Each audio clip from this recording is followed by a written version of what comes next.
Hey, all, Baruch Halevi B here from the Defiant Spirit. Thanks for tuning in. I want to share with you a continued conversation that I've had, we're having, I will have, which is responsibility. Not the kind of responsibility of clean your room, pay the bills, go to work, blah, blah, blah. That's part of it. Responsibility, as my teacher and mentor in shot here, Viktor Frankl says, right? The last of human freedoms, to choose our attitude in any given set of circumstances, to choose our own way, to choose. I counsel people, I coach people, I've been guiding people for 25 years. Every single conversation comes down to this. Are you taking responsibility? The ability to choose your response. Are you taking that on? Are you owning that? Are you exercising that? Because that's all you have. When I'm guiding somebody through life, let's say midlife crossroads, I just hung up the phone with a person who's going through a midlife crisis and they feel out of control. Their marriage feels out of control. Their job feels out of control. Their kids feel out of control. This is the time of life when we start to wake up to the fact that it is out of control. All those things are out of your control. Your marriage is out of your control. Your kids are out of your control. Your job is out of your control. It doesn't mean you don't have a say. It doesn't mean you don't have control. But we spend our lives putting our attention on the wrong things, trying to control things that aren't ours. So, B, what do I do in that situation when I feel like I'm out of control? Take back control. I'm not saying give up. I'm not saying forfeit your power.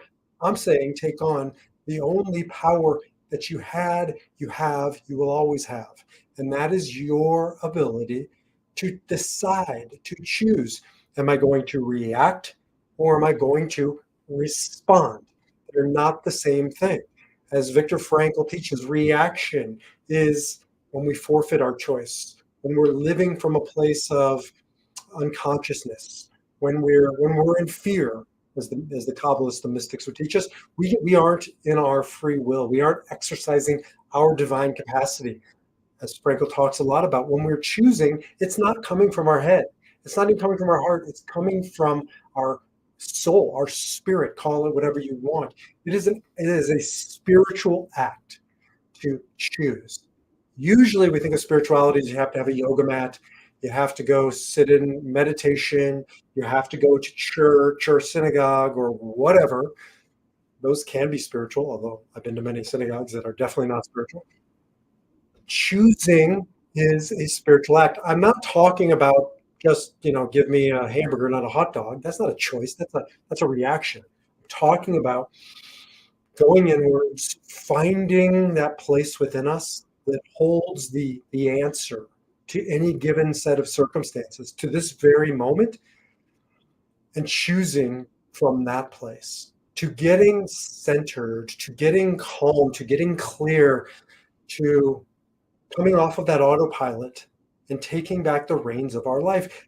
That's my choice. Now, how my marriage turns out, how my parenting, my kids turn out, how my job turns out, all I can do is choose and choose and choose and choose from this higher consciousness, from this place of spirit, from this place of intention. And my experience is that when you choose constantly, continuously from this higher place, things turn out good. Things turn out right. They certainly turn out the way they're supposed to be. But more often than not, it turns out to be the path that we wanted it to go down.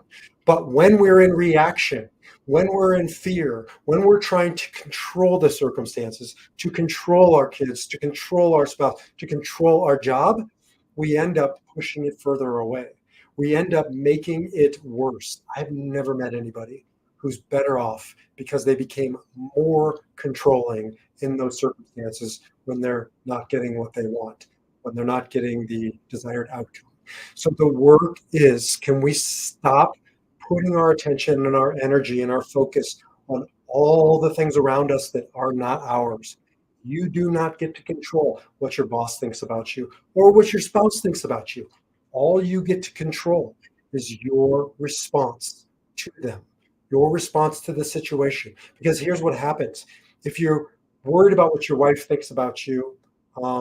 If she's not being nice and I'm trying to control her and get her to be nice, then I'm just becoming agitated and I'm pushing her away.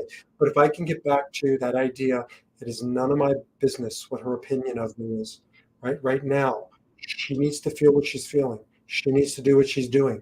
I can't change that. But what I can change is what I'm feeling and what I'm doing. And I can soften and I can open and I can do what's in front of me. I can do what's mine to do. Then ultimately, we'll bring her back to us. We'll bring her back into our orbit. She'll start moving in sync with our energy. We're raising our vibration. We're raising our energy level. We're raising our power. This is true power.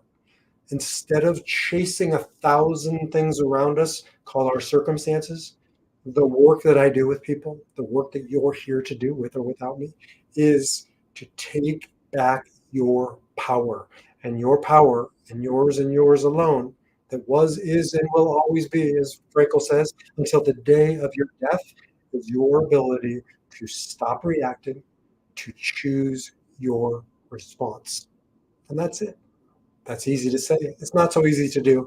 And I have lots of tools and strategies for you to take back your power to choose your response, including the Enneagram, including logotherapy, including meeting coaching. Lots of opportunities. Jump over to defiantspirit.org, where you can learn more about me, where you can learn more about the work that I do, and potentially that we can do it together. But until then, keep choosing to defy the reaction, to response, to be responsive. Choose your response. See you in the next video.